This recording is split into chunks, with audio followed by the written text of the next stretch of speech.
अस्सलाम वालेकुम वरहमतुल्लाह। तो बेटा आज हम डिस्कस करेंगे that is isomerism in coordination compounds.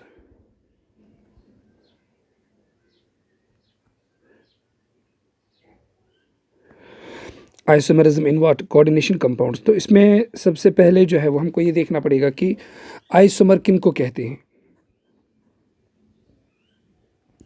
Now what are isomers?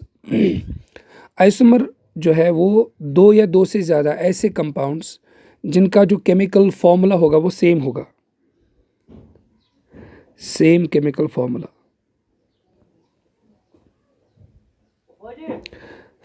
But वो डिफर होंगे किस में? इन स्ट्रक्चर्स, और डिफर होंगे in arrangement of atoms. Arrangement of atoms, बात को बहुत ध्यान से सुनना। तो कोई भी वो दो मॉलिक्यूल्स जिनका केमिकल फॉर्मूला सेम होगा लेकिन वो डिफर होंगे in their arrangements, arrangement of what? Atoms, तो उनको क्या कहेंगे हम? आइसोमर्स। तो इनका जो अरेंजमेंट ऑफ एटम्स है जिसकी वजह से ये डिफर हो रहे हैं, तो इनकी वजह से इनकी जो फिजिकल या केमिकल प्रॉपर्टीज़ है ना वो डिफर हो जाती हैं। तो हम ये कहेंगे, जो नेक्स्ट और बहुत ही इंपॉर्टेंट पॉइंट है इसका वो ये है, because of different structural arrangements. ये पॉइंट बहुत ही इंपॉर्टेंट है बेटा। Because of what? Different structural arrangements. ये किस में वैरी होते हैं? ये वैरी होंगे, they differs in physical, they differs in what? Physical or chemical properties. They differs in what? Physical or what? In chemical properties. इनकी एक या एक से ज़्यादा फिजिकल प्रॉपर्टीज या केमिकल प्रॉपर्टी में क्या हो जाएंगे? वो डिफर हो जाएंगे। अब जब हम इसके टाइप्स देखेंगे, टाइप्स ऑफ आइसोमरिज्म,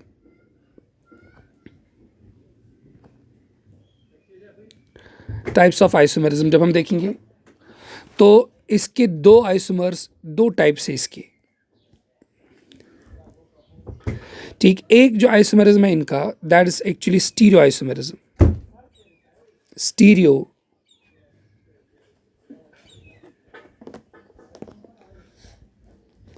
आइसोमरिज्म, और जो दूसरा इनका है that is actually structural isomerism. Structural isomerism, ये दोनों इंपॉर्टेंट है, लेकिन इसमें जो स्टीरियो आइसोमरिज्म है from examination point of view ये बहुत ही इंपॉर्टेंट है। अब जो स्टीरियो आइसोमरिज्म है ये आइसोमर्स डिफर होते हैं in the arrangement of atoms around central metal atom. ठीक, तो जब हम देखेंगे ये आपके पास जो स्टीरियो आइसोमर है ये फर्दर दो तरह का होता है, ध्यान से सुनना। एक होता है जियोमेट्रिकल और एक होता है ऑप्टिकल। एक है जियोमेट्रिकल आइसोमर्स, एक है ऑप्टिकल। जियोमेट्रिकल आइसोमरिज्म कहेंगे हम इसको, और दूसरा इसमें है ऑप्टिकल आइसोमरिज्म। ये जो स्टीरियो आइसोमर्स है इनका जो अरेंजमेंट ऑफ एटम्स है, अरेंजमेंट ऑफ एटम्स वो डिफरेंट होता है, डिफरेंट। जो स्ट्रक्चरल आइसोमर्स होते हैं, यहाँ पे देखिए जो दूसरा टाइप है इसका, इनमें जो आइसोमर्स होते हैं वो डिफर करते हैं स्ट्रक्चर्स में, डिफर इन स्ट्रक्चर। इनका स्ट्रक्चरल डिफरेंस होता है। इनका स्ट्रक्चर सेम होता है स्टीरियो आइसोमर्स का, लेकिन इनका जो अरेंजमेंट ऑफ एटम्स है वो डिफरेंट है। इनमें जो है, इनमें अरेंजमेंट, इनमें स्ट्रक्चर्स ही डिफरेंट होते हैं। ठीक, और जो स्ट्रक्चरल आइसोमरिज्म है इसके जो टाइप्स है, तो सबसे पहला जो टाइप इसका है that is simply ionisational isomerism. Ionisational isomerism. जो दूसरा इसका है जो हमारे सिलेबस में है, अगर हम सिलेबस की बात करेंगे, that is hydrate isomerism.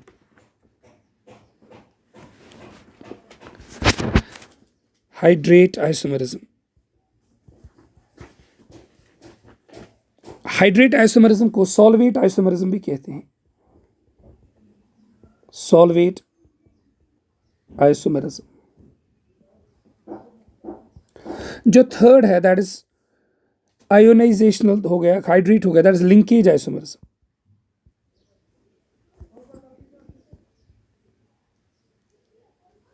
Linkage isomerism. और जो लास्ट है दैट इज कोऑर्डिनेशन आइसोमरिज्म।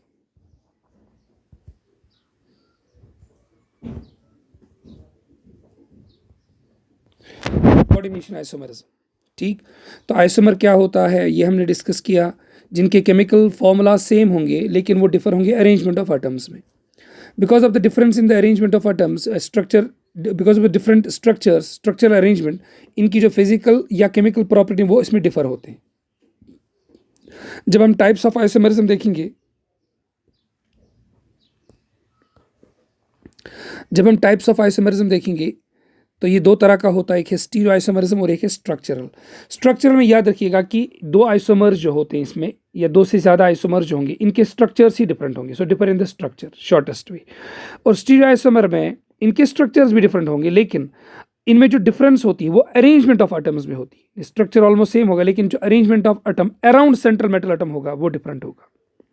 इसमें दो टाइप्स है, एक है जियोमेट्रिकल आइसोमरिज्म और एक है ऑप्टिकल आइसोमरिज्म।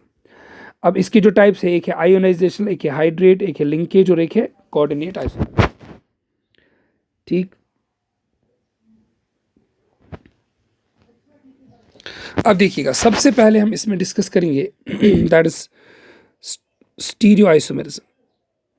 Stereo isomerism. अब बातों को बहुत ध्यान से सुनना। स्टीरियो आइसोमरिज्म दो तरह का होता है, अभी हम बात कर रहे थे, एक है जियोमेट्रिकल आइसोमरिज्म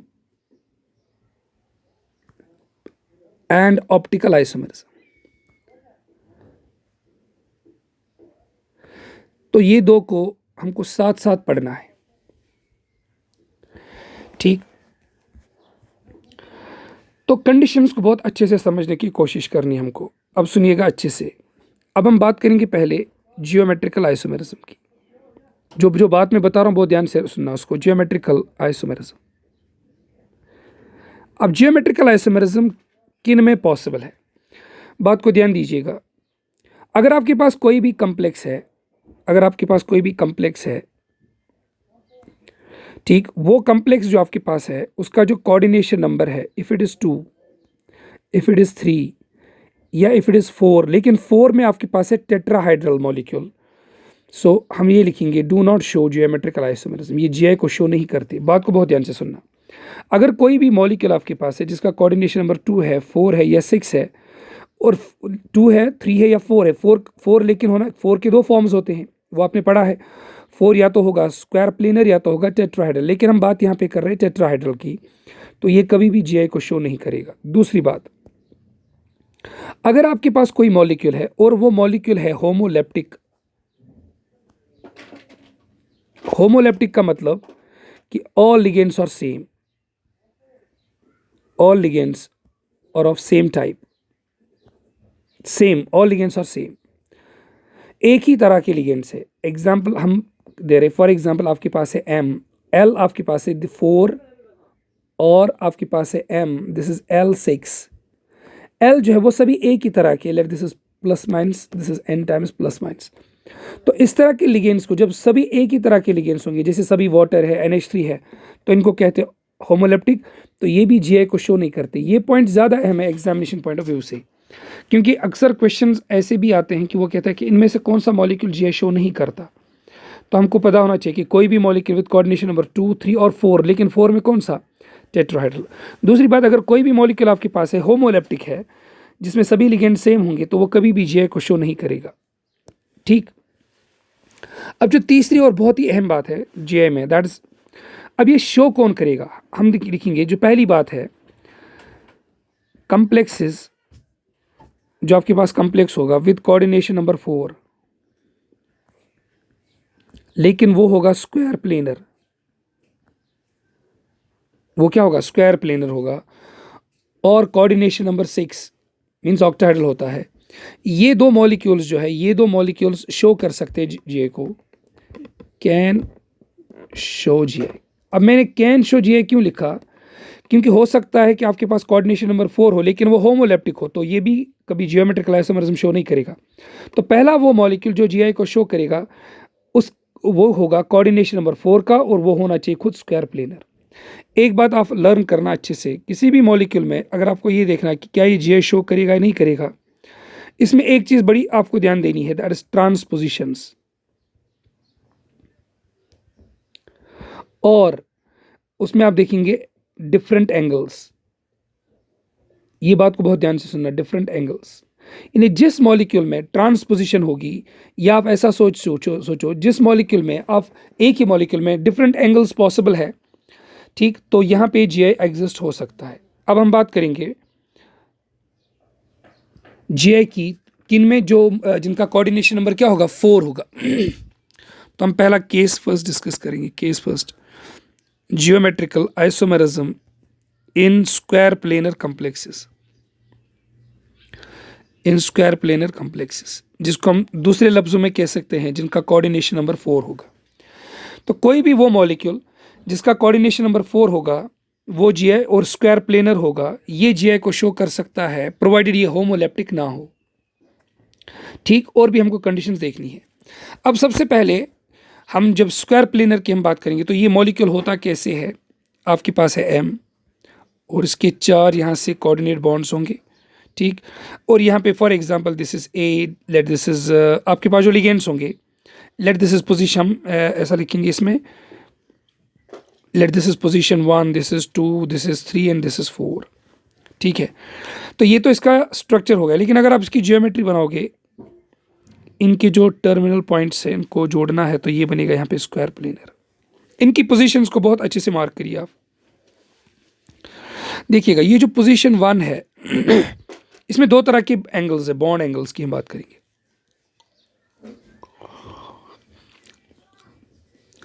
एक तो इसमें 90 है और दूसरा 180 है।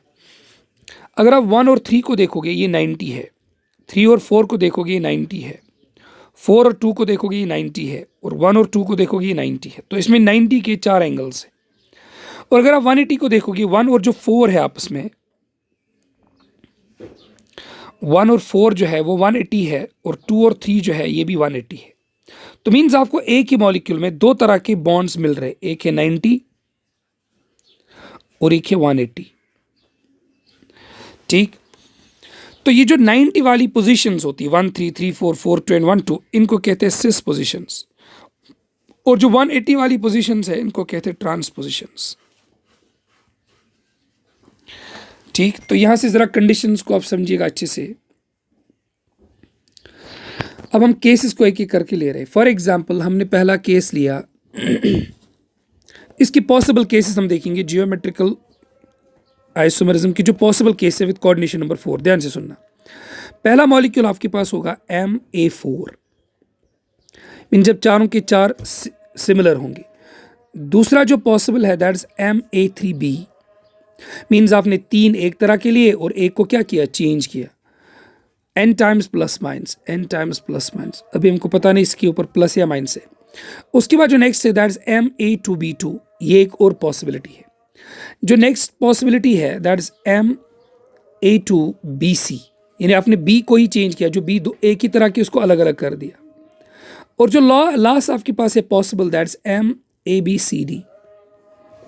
तो 5 तरह के पॉसिबल कॉम्प्लेक्सेस है कोऑर्डिनेशन नंबर 4 में, जब चारों के 4 लिगेंड सेम होंगे, जब चारों के 4 लिगेंड्स डिफरेंट होंगे। बात को बहुत ध्यान से सुनिएगा। चारों के 4 सेम होंगे तो ये पहला कॉम्प्लेक्स, और बीच में आपने एक एक करके इनको चेंज किया, तो लास्ट में आप पहुंचे जब आपके पास चारों के 4 क्या है, डिफरेंट है। तो ये आपके पास 5 केसेस है, लेकिन अब हम एक एक करके देखेंगे। आप पहला देखिएगा, फॉर एग्जाम्पल आपके पास है MA4, this is n times plus minus. इसकी जो बेस्ट एग्जांपल है दैट इज PTCl4। PTCl4 इसकी एक एग्जांपल है, ठीक है। तो हमको ये देखना है कि whether it will show geometrical isomerism और नॉट। क्या ये जियोमेट्रिकल आइसोमेरिज्म शो करेगा, नहीं करेगा। तो पहली बात देखिएगा, क्या मैं कह सकता हूँ इसमें जितने भी लिगेंड्स हैं वो सब एक ही तरह के हैं? तो ये जो कम्प्लेक्स है ये homoleptic complex, and we know that जो होमोलेप्टिक कम्प्लेक्स होता है वो कभी भी जीआई को शो नहीं करता। तो हम ये कहेंगे नो जीआई, ये जीआई को शो नहीं करेगा, it will not show GI. ठीक, अब देखिएगा नेक्स्ट, तो कोई भी कम्प्लेक्स अगर आपके पास ऐसा है जो स्क्वायर प्लेनर है लेकिन इसके चारों के चार लिगेंड सेम होंगे तो ये जीआई को शो नहीं करेगा। अब देखिएगा नेक्स्ट, बात को ध्यान से सुनिएगा, अगर आपके पास है एम, अच्छा यहाँ पे एक और चीज़ सुनिएगा जिसको हम मैथमेटिकली समझाने की कोशिश करेंगे कि ये जीआई को शो क्यों नहीं करेगा, why it will not show GI. ध्यान दीजिएगा सब। फॉर एग्जाम्पल मैंने लिया यहाँ पे एम और उसके यहाँ पे हमने 4 बॉन्ड्स बनाए, तो मैंने यहाँ पे लिखना है ए, ये है ए, ये है ए और ये है ए। बात को बहुत ध्यान से सुनना, जब भी किसी मॉलिक्यूल में आप देखोगे कि क्या इसमें जीआई के बनाने की पॉसिबिलिटी है, तो आपका जो पूरा फोकस है वो रहेगा ट्रांस पोजीशन पे, इस पोजीशन पे, इस पोजीशन पे, यानी ट्रांस, ये वाली पोजीशन जो आपके पास, ठीक है। ट्रांस पोजीशन आपको देखना पड़ेगा कि क्या क्या पॉसिबिलिटीज है, बना सकते हो अब नहीं। इसमें देखिएगा ट्रांस ए और ए ट्रांस पे है तो हम लिखेंगे ए ट्रांस, और जो दूसरा ट्रांस है वो भी ए और ए है। अगर आप यहाँ पे लिगेंड्स को बेटा एक्सचेंज करोगे फॉर एग्जांपल, तो जो नेक्स्ट मॉलिक्यूल आएगा वो भी ए करके ही आएगा, तो मीन्स इस उसमें और इसमें कोई फर्क नहीं है, तो मीन्स नो जीआई। यानी समझिएगा अच्छे से, जब तक ट्रांस पोजिशंस डिफर नहीं होंगी तब तक जीआई एग्जिस्ट नहीं होगा, जब तक ट्रांस पोजिशंस डिफर नहीं होंगी तब तक जीआई एग्जिस्ट नहीं होगा।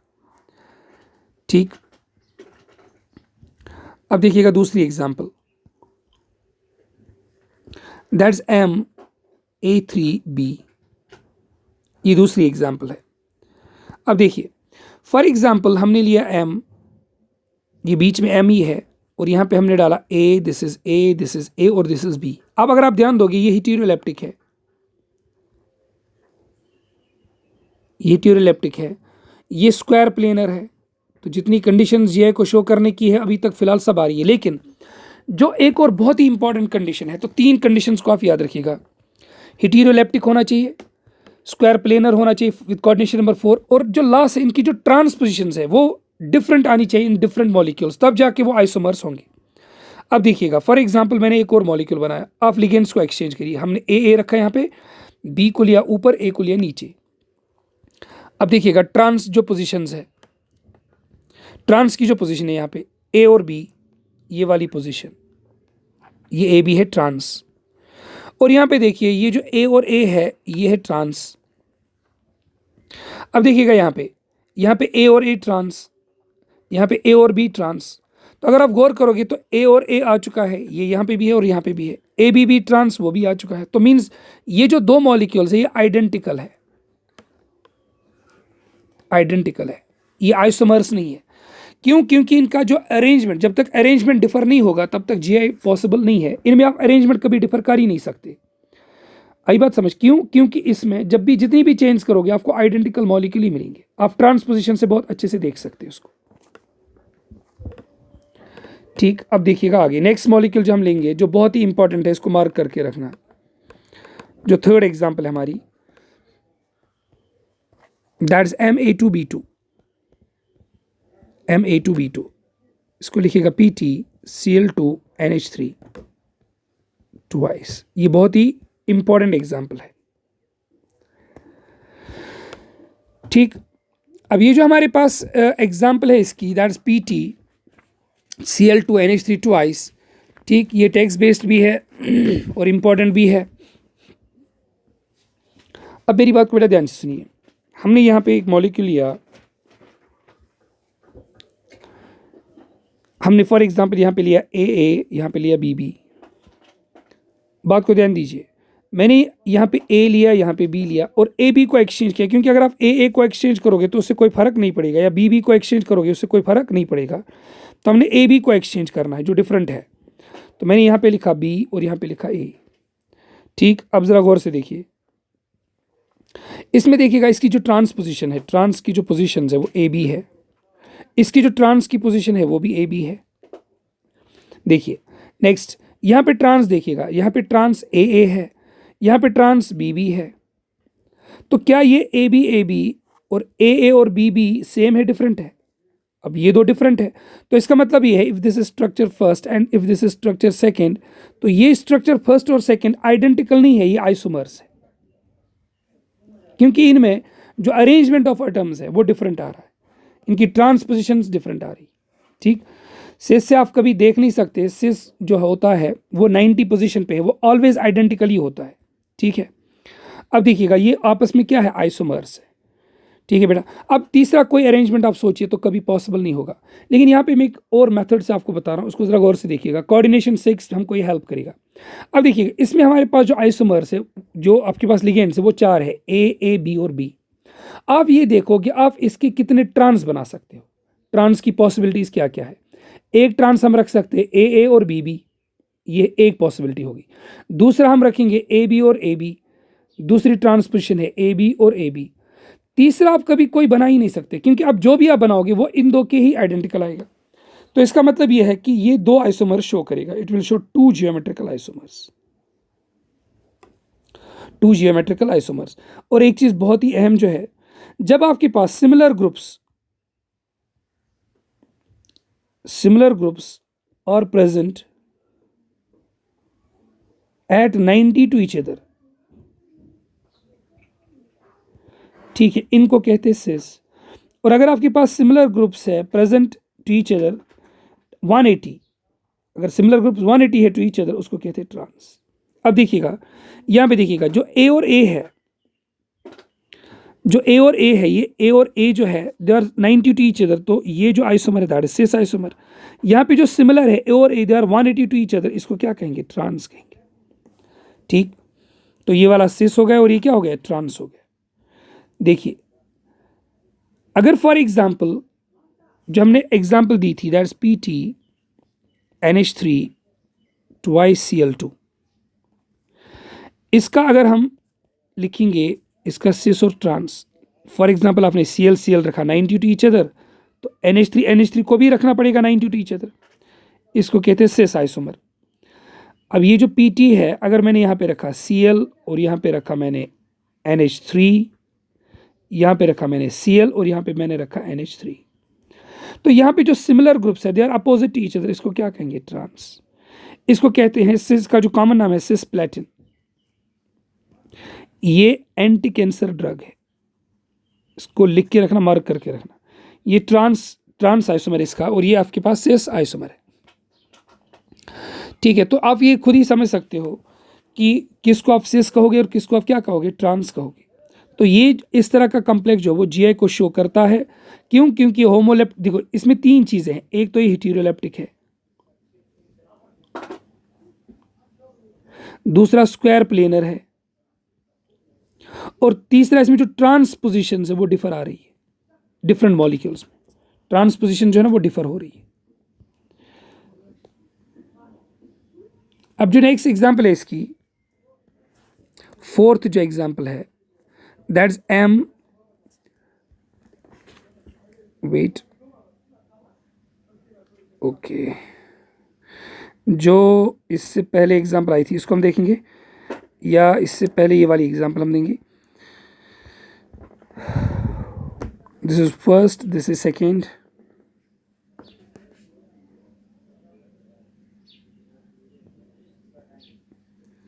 यहाँ पे देखिए ये हमने ये वाली जो एग्जाम्पल है वो डिस्कस की, दिस वन, ये हो गया, ये भी हो गया, ये भी हो गया। अब A2BC को हमको लेना है, A2BC को हमको लेना है, A2BC।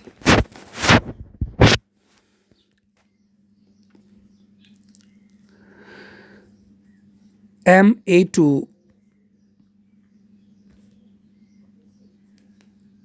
MA2BC। इसमें देखिए फॉर एग्जाम्पल मैं यहां पे ले रहा हूं M,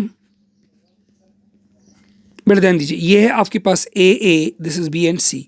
अब यहां पे सोचो this is A B and C, आप क्या क्या ट्रांस बना सकते हो।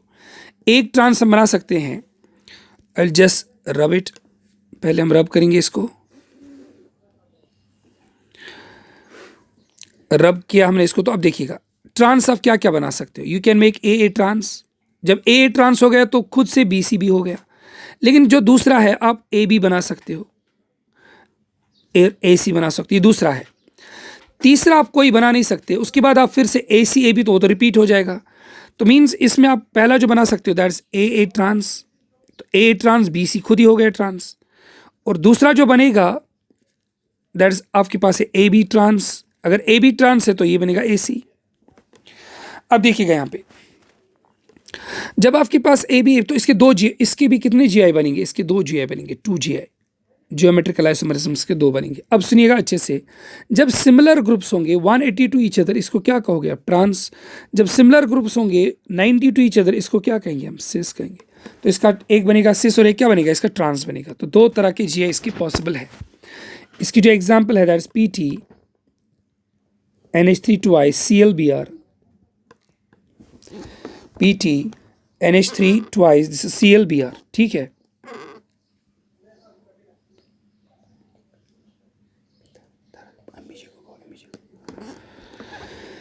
ठीक। तो ये इसका जे हो गया। अब फिफ्थ एग्जाम्पल देखिएगा, ये बहुत बार एग्जाम में पूछी गई है। अगर आपके पास एक मॉलिक्यूल है MABCD, ठीक, आप इसको लिखो ABCD। अब ये देखिए बेटा, आप इसके ट्रांस कितने पॉसिबली बना सकते हो? एक तो बना सकते AB, ठीक। जब AB बनेगा तो CD खुद से आएगा, लेकिन दूसरा बन सकता है AC। जब AC आएगा तो दूसरा बनेगा BD, और नेक्स्ट बन सकता है AD। अगर AD बनेगा तो खुद से कौन सा आएगा? BC। तो तीन तरह के। अब आप कोई भी खुद से बनाने की कोशिश करो, वो इन तीनों में कहीं ना कहीं पर रिपीट हो जाएगा। आई बात समझ? तो एक बनेगा AB, एक AC और एक AD। अगर आप इन तीनों के स्ट्रक्चर्स को बनाओगे,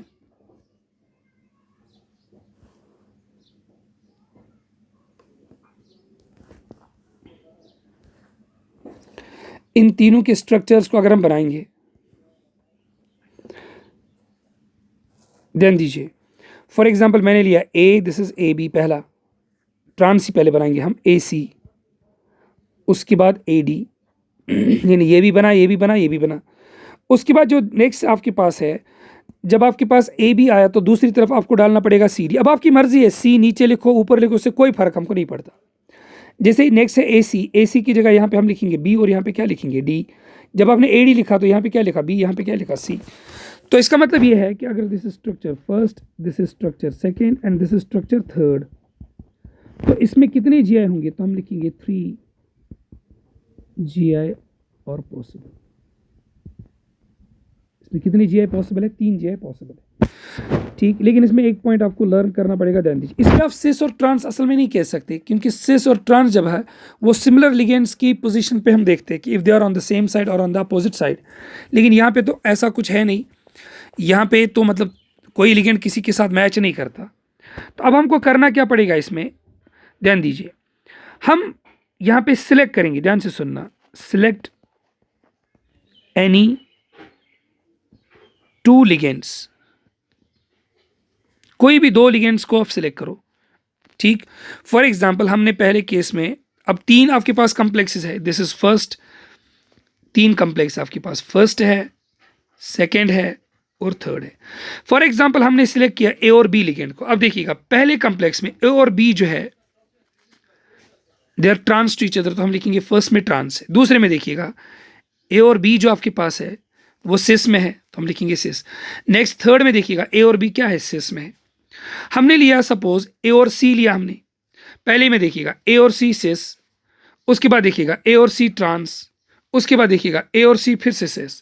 तो अगर आप कोई भी 2 लिगेंड्स को सिलेक्ट करते हो तो उसमें हमेशा उन 2 लिगेंड्स के रेस्पेक्ट में 2 बार ये सिस पोजीशंस पे होंगे और 1 बार ये ट्रांस पे होंगे। तो हम ये लिखेंगे with respect to any 2 ligands, with respect to any 2 ligands आपको हमेशा मिलेंगे 2 cis and 1 trans.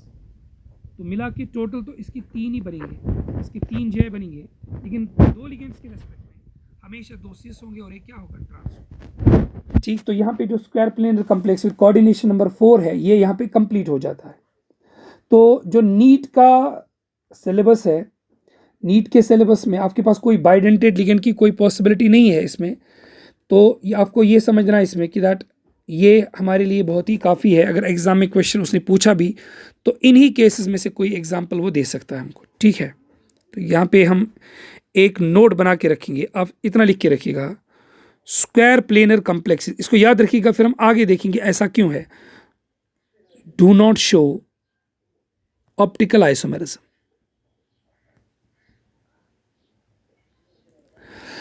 Square planar complexes do not show optical isomerism. अगर हमको कोई रीजन कहेगा तो आप वो भी लिख सकते हो, because they possess element of symmetry, they possess element of symmetry, इनमें एलिमेंट ऑफ सिमेट्री होता है, ठीक। तो ये एलिमेंट ऑफ सिमेट्री का कॉन्सेप्ट थोड़ा सा आपने ऑर्गेनिक में पढ़ा होगा, वो प्लेन ऑफ सिमेट्री है, सेंटर ऑफ सिमेट्री है, ठीक है, एक्सिस ऑफ सिमेट्री है, ऑल्टरनेटिंग एक्सिस ऑफ सिमेट्री है। तो यहाँ पे तो उतने लंबे चौड़े नहीं है, यहाँ पे एक ही है, एक तो प्लेन ऑफ सिमेट्री है और एक सेंटर ऑफ सिमेट्री है। तो उससे भी 99% केसेस में तो प्लेन ऑफ सिमेट्री से ही हमारा मसला हल हो जाएगा। तो फिलहाल इतना, जो स्क्वायर प्लेनर कॉम्प्लेक्सेस है ये ऑप्टिकल दिखाते नहीं, और जियोमेट्रिकल में इसके पास, अभी आपको हम सम अप करेंगे, इसका सम अप 5 तरह के कॉम्प्लेक्स है आपके पास, MA4, MA3B, MA2B2, MA2BC, MABCD। अब हम GI की बात करेंगे, ये GI शो नहीं करता, ये GI शो नहीं करता, ये दो और ये 3, इनके 2 में एक है सिस, एक है ट्रांस, इनके 2 में भी एक है सिस और एक क्या है trans. With respect to 2 ligands, इसमें 2 है सिस और एक क्या है ट्रांस। तो ये पूरा कंप्लीट हो जाता है यहाँ पे कोऑर्डिनेशन नंबर 4, ठीक। अब हम आगे जाएंगे, चलिए आज ये इतना काफ़ी है। तो जो नेक्स्ट है कोऑर्डिनेशन नंबर 6, उसमें हमको ऑप्टिकल और जियोमेट्रिकल मिल के पढ़ना है, क्योंकि उसमें जब क्वेश्चंस आते हैं एग्जाम में तो वो अलग अलग से नहीं आते, वो दोनों को मिला के आते हैं, तो हमको दोनों को मिला के ही पढ़ना पड़ेगा, ठीक है। चलिए तब तक के लिए अल्लाह हाफिज़ सबको।